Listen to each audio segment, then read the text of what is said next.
Hi everybody, welcome back at my channel. I had some backlog filming this video. Well, actually I wanted to film a haul because I have purchased these 3 decks and I wanted to show them all in a haul video, but then I got disturbed while making the video, forgot to turn my camera back on, and then I found out that halfway through I was not filming anymore, so I did a lot of talking, showing decks, shuffling them, and then there was no content. So I thought, let's do this differently, because actually while I was filming, I also thought that it all took quite long, and it was a very long and rambly video with all these decks, and I thought maybe this was just a sign to split it up. So that's what I'm going to do. I actually already did one journaling video, and in that video I did the This Might Hurt. I used the This Might Hurt tarot without a flip through of the deck. So maybe I will do that later. I'm not sure yet, but I already talked a bit about this. Then I did not talk of my channel yet about these 2 new decks, and I wanted to start today in this video with the Everyday Witch Tarot, and I will do another video about the Bonfire Tarot. So I'm gonna put the This Might Hurt Tarot and the Bonfire Tarot aside. Let's make sure I don't have any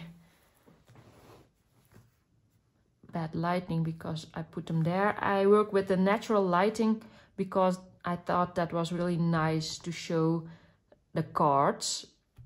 So this Everyday Witch Tarot, of course there are already a lot of walkthroughs of this deck because it's been years old, but I recently bought it. Actually, I bought it secondhand because on a website that we call Marktplaats in the Netherlands, it's like an eBay site, and they offered it, or someone offered it there, and I saw some really good things about it on YouTube already, so I really wanted the deck. And well, when it got offered for a real good price, I could not let it go. So it's a Lillywin deck, and I think this is actually on the older cardstock. At least on YouTube, I thought I understood that there was a difference between the older and the newer cardstock. And I already, of course, went through this deck once when I got it in, and second time yesterday when I tried to film my haul video. So I already saw the cards, but that doesn't really matter. I just want to do it again. But the cardstock I really like. It has a pretty big box with a magnetic closure. I like these boxes. It has a good guidebook with the images in color, card names, a little quote. This said, for the Emperor says, lead and others will follow. And then you have the Emperor, and then another short sentence. Strength lies not in might, but in experience and the wisdom that comes from it. And then you have explanation about the card and things to consider. And in the major arcana, you have like notes after all the cards. Each card has also a note page. And then with the minor arcana, I was looking at it yesterday, and then you have a note page here. Then you get some cards, and then every now and then there is a note page. So not after all of the cards.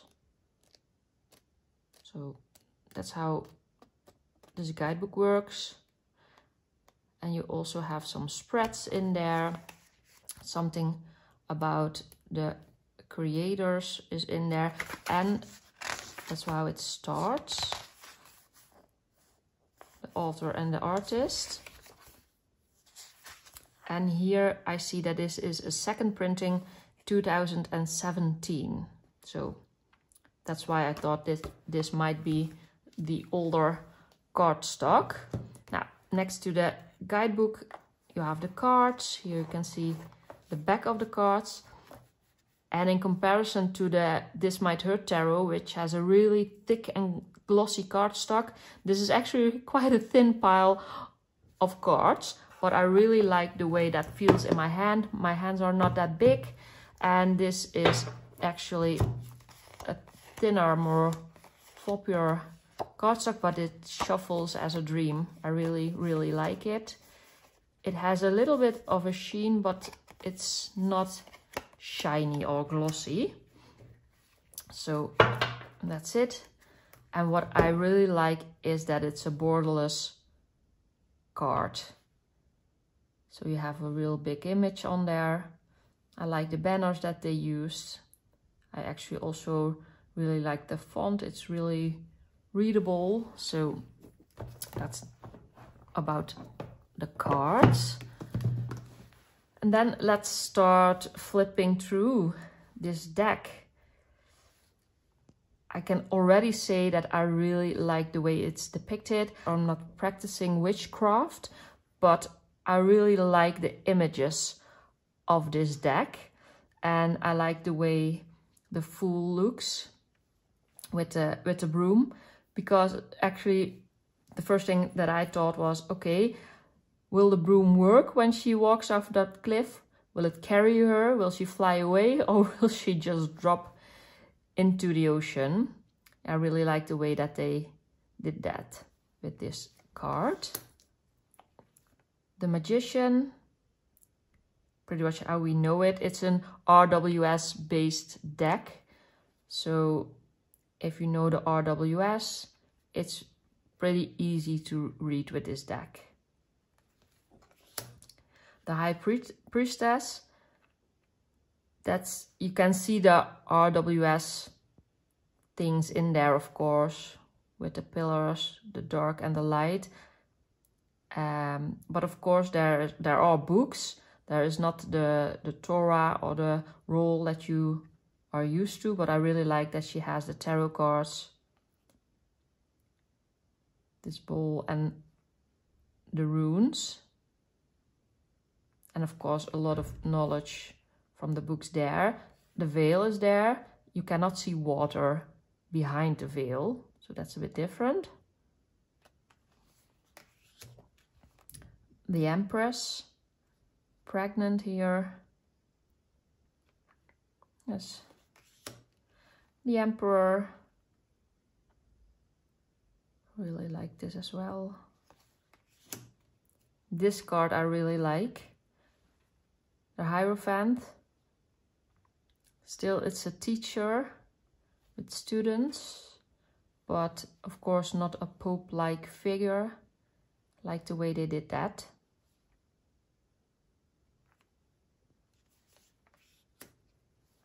The Lovers, they are connected. Really different from the, kind of different from the RWS, because of course no angel there, but still in the smoke you can see it.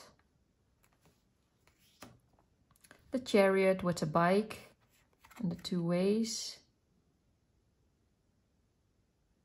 like more like choosing a direction, while with the Chariot of the RWS, it has for me a little bit of a difference, because there are of course no real wheels on there. It's in stone. So this is a little bit different, because she is really moving, or at least you might think so. The only thing is that she's standing there not knowing which way to go. And there is some doubt in her face. At least that's how I see it. Strength card. That lion is really at ease. Does not show any teeth or something.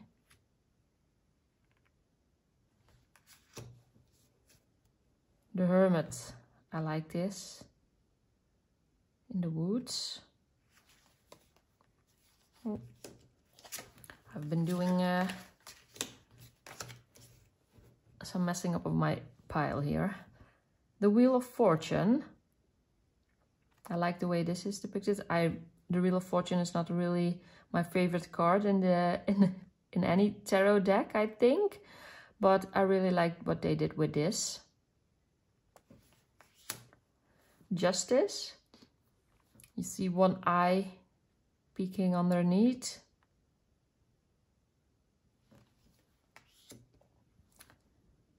The Hanged Man.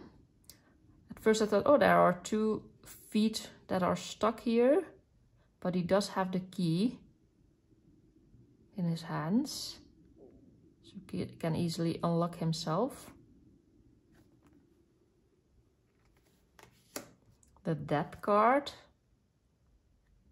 You have that one door that closes and one door that opens. Cutting the cord. Yes, I like it. Temperance. Another picture where one eye is closed and one eye is open. You can see the balancing part in there. This Devil card I really like. With the ice cream and the money.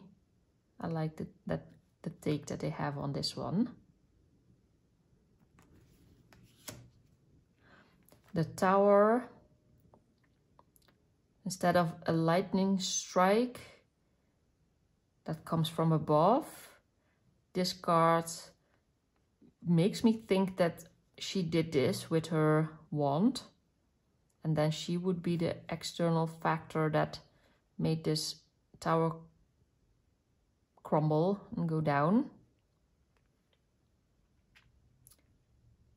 For me, if I look at this card, normally the Tower, of course, it stands for a sudden change, but it can be from something outside of you. Sometimes something happens at work, at home, but not always something that you can see coming. In this case, she knew what she was doing, probably, so she saw this coming. But for you, if you are the one that has been read for with the cards, of course, she can be the external factor. So yeah, it has something interesting in there. I want to read the guidebook about this card, see what it has to say. The Star.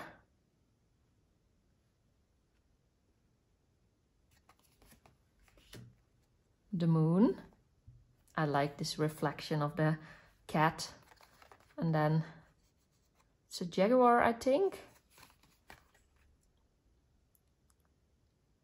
Then this on the moon, that witch on her broom. I like it.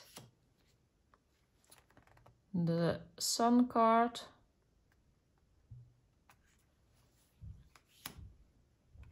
Judgment. Really like this image with the flute. Yes. And then the World. It's a very relaxed card, but still her head is blown away by the wind, so it's not complete at ease. And that is something that I see in the World card in the RWS. I see that a bit more. So also an interesting card. Stop doing that. The Ace of Swords. Like it. The Two of Swords. I like this Three of Swords as well. They do a little bit something more with it than just a heart with the daggers in there. I love that this has a journal, of course, because I like the journals everywhere. And it is spilled ink. it has a little bit more story to it. I like it. The Four of Swords. The 5. The one which it's very sad. The 6 of Swords.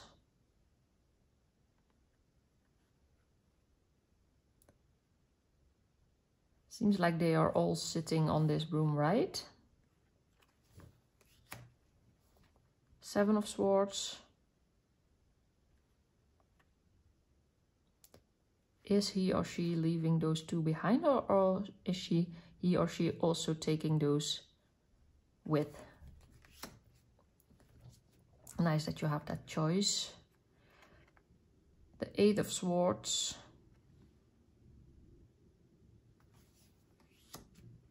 The 9.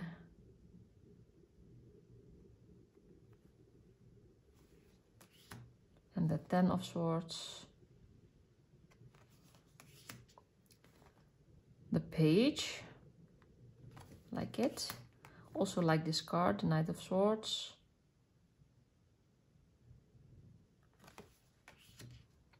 The Queen.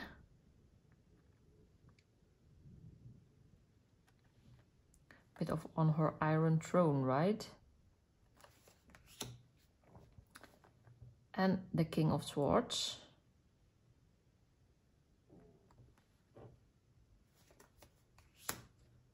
The Ace of Cups.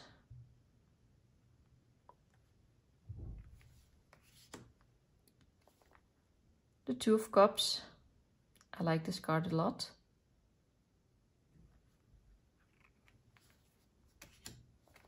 Three of Cups.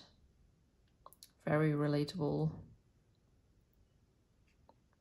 to the RWS. The Four of Cups.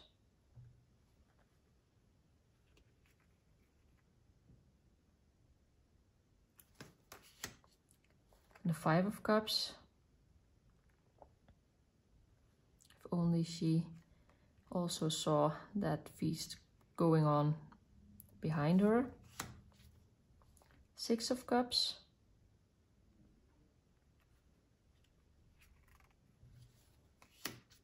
The 7.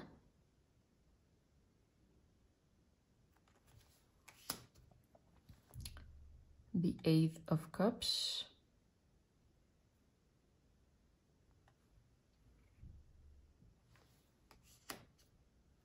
The 9. Very zen, the way she sits there. I think she's pretty much relaxed, the way she sits there.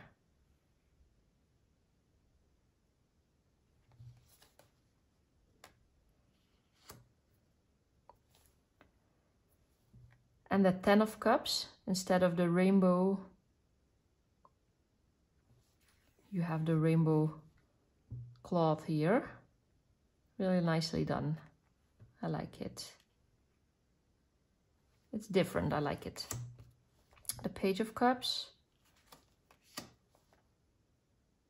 The Knight of Cups.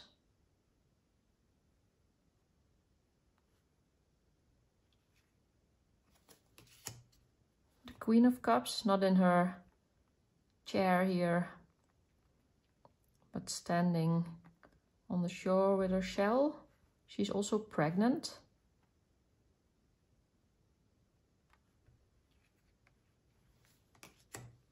The King.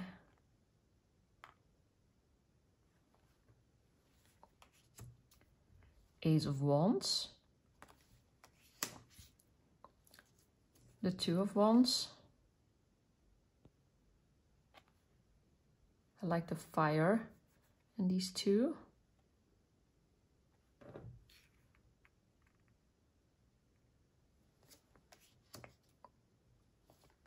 The Three of Wands.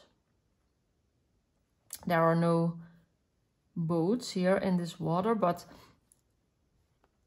what I see in this card is she really is having an influence on what happens down there. And I really like that. Four of Wands.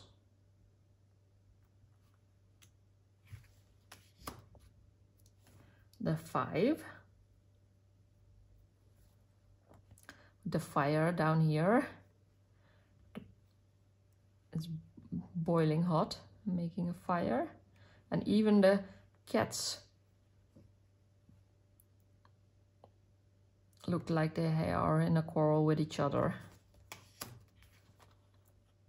The Six of Wands.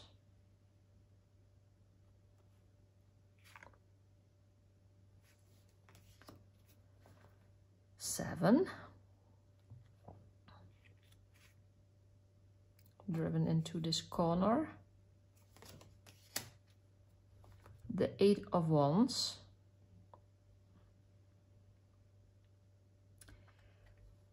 Something different than the Eight of Wands just hanging there in the sky. She looks worried though, so this card makes you think that there is something to worry about. She doesn't have them in her control.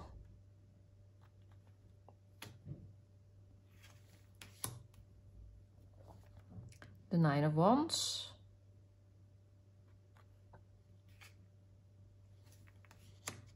And the Ten of Wands.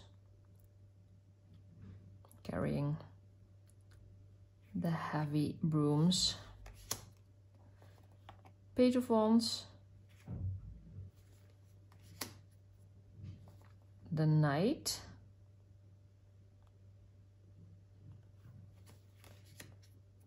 The Queen of Wands, I was looking. It's a different dragon, I think. Queen of Wands. And the King of Wands.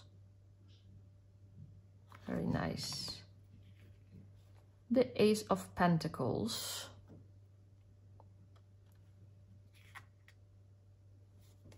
The Two with the Lamsket. Very recognizable. The Three of Pentacles. I like this depiction as well. I like that there is some more arts and crafts in there. Like the crafting things and journaling, and yes, I really like that take in here. This Four of Pentacles I also really like he's sitting on this chest with gold coins in it, but he seems to be imprisoned.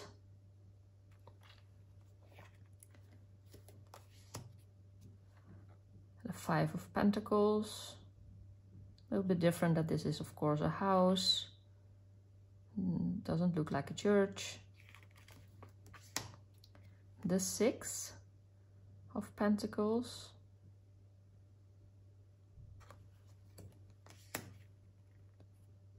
The Seven. Very nice image. The Eight. The Nine. I like the way she lays there, super relaxed. Looks pretty good. And the Ten of Pentacles. Also a fairly recognizable image. Then you have the Page of Pentacles. Flipping his coin about where to go. The Knight of Pentacles.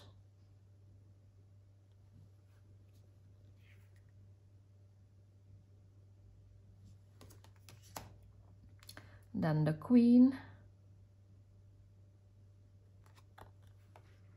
And the King. All very beautiful cards. And as I said, I don't practice witchcraft, but I really love the images on this deck. As I said, I think this is a very easy deck to read if you're familiar with the RWS. and the cards feel super nice. Of course, it is a second-hand deck, so it has been used very lightly, as I can see on the cards, and as I also can see on the book and the box that the cards came in. But still, that can have a little bit of an effect on how shuffleable they are. But for me, this cardstock really is nice. Also the size of the cards, because I can really fit my hands on them. And this is really, really easy to shuffle. And I cannot do a bridge, but this cardstock really holds up nicely with only my riffle shuffle. The card backs are not really suitable for reading. Also reversed cards, but that's not something I do.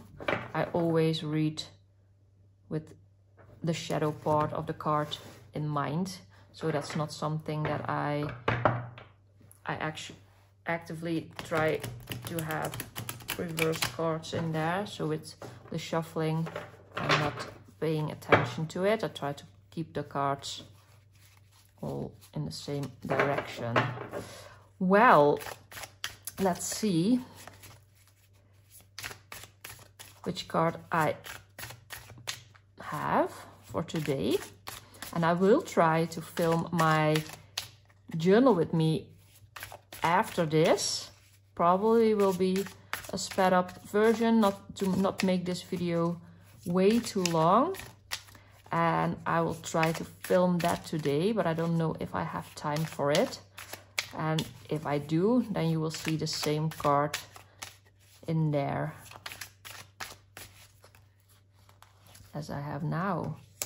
And it's the Queen of Pentacles.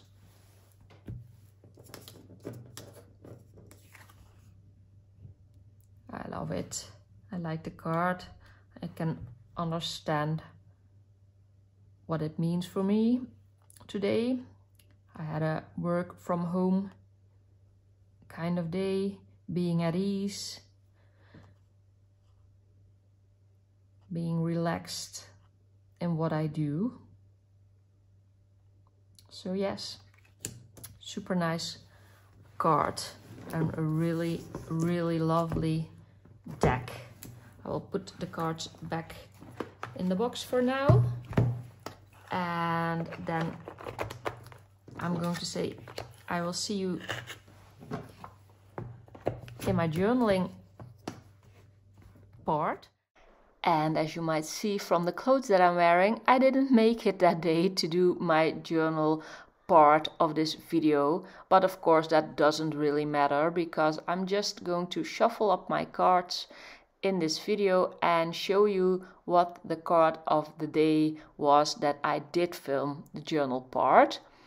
Sometimes life is just too busy and you have to do some other things, and filming, that's something I do in my spare time, and I didn't have enough of it to do both the parts of this video. But again, I'm just shuffling up the cards here, and I'm doing a riffle shuffle and some hand over hand shuffling, and I wait until the moment that I think now it's been enough. And when that moment comes, I take the top card from the deck, and that's my card of that day. Everybody has their own way of shuffling, of picking cards, of course, and there's no right way to do it. It's just whatever fits you, but I like this way. So for the day that I was journaling, of filming this video, I had the Three of Pentacles, and it was a very nice card for that day. First of all, I just like that the fact that they are doing that with paint, because it's very relatable for me in my creative practice. And that day was also about me giving workshops and collaborating with the people from the Dutch Pen Show that's coming up on the 2nd of June. And I'm going to teach at least one, but probably 2 workshops there. And yes, of course, we have to make arrangements, get things done and on time for the website. So if you are following me on Instagram or Facebook, you will probably see some post about that show in the coming time, and I will definitely let you know, especially of course for the people from the Netherlands that are going to visit the show, when the tickets are available and when you are able to book the workshop, because there are only 25 spots available for each workshop. So you probably have to be there on time, because we are expecting a lot of people to attend the show. Here you see me arranging all my pieces that I want to use in my spread.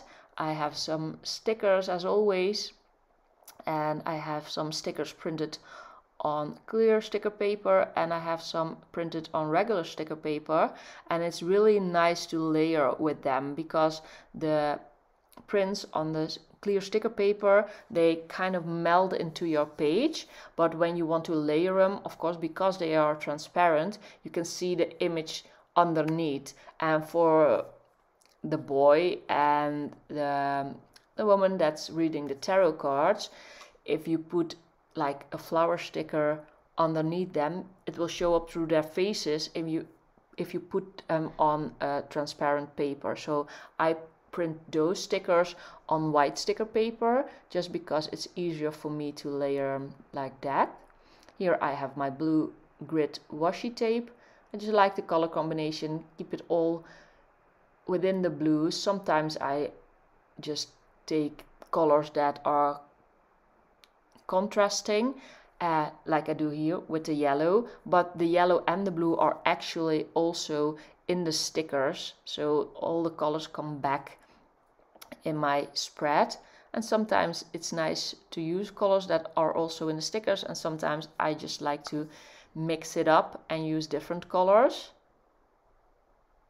But I always like when you have a nice combination of all the items on the page.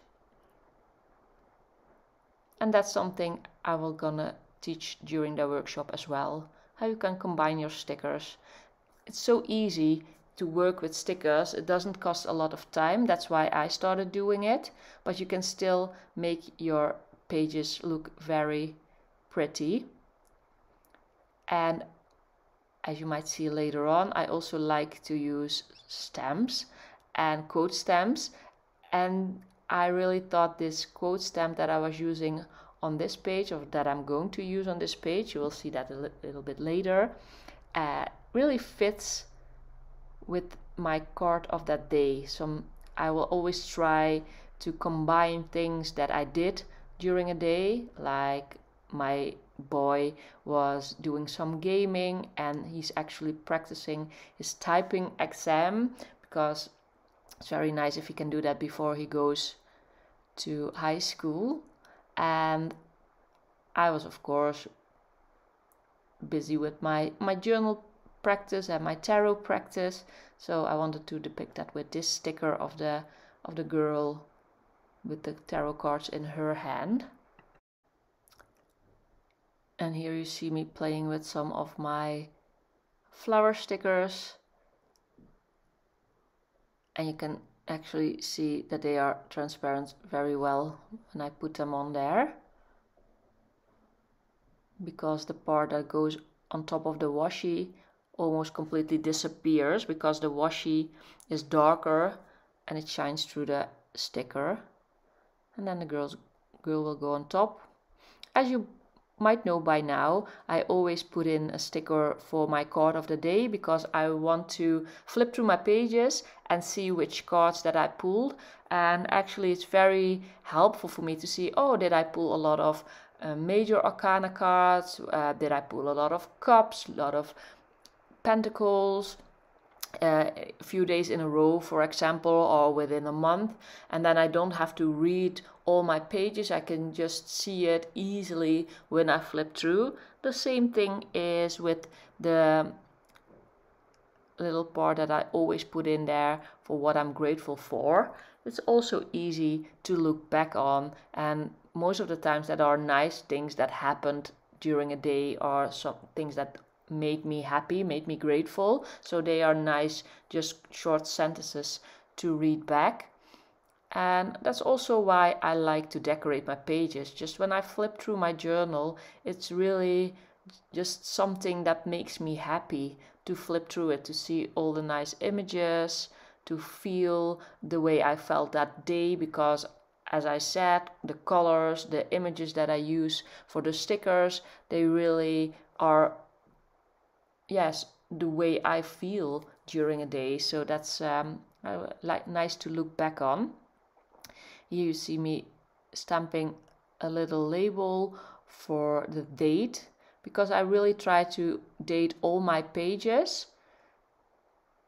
at least for which month it is and the date itself. And sometimes I'll also put a stamp in there for which day it is in the week. Just sometimes you see, what did I do in a weekend, what did I do during the week on my work days. All those things for me are nice to know when I flip through my journal. And of course that's all personal, so yes, let me know what's important for you to look back on your journal pages. Are there some things that you always put on there because you like it when you flip back and flip through your journals? Let me know. I'm really curious about the things that you do. Here I have that quote stamp. I'm going to ink it with my blank archival ink. That's my favorite ink to use. For black also for the Hobonichi pages, because it doesn't really go through the pages. And here is the stamped image. And I actually don't know if you can read it, but it says, "It's not what you look at that matters, it's what you see." And I thought it was nice with the card that I pulled, because they were looking at the pentacles are being painted, but it's not how you look at your collaboration, it's what you see, the possibilities that you can see in a collaboration, not only the outcome, but there's so much more. That's also true with tarot, of course. It's not only what you look at, but it's also what you see in it, and that can be so personal for everybody. So I really liked that stamp for these pages, and that's how I make them. Let's see a little look at a little close-up, and then I come to the end of my video. I hope you enjoyed it. Please let me know what you think about it, if you like the way I combine journaling and tarot, and I hope to see you soon in the next video. Thanks for watching. Bye bye.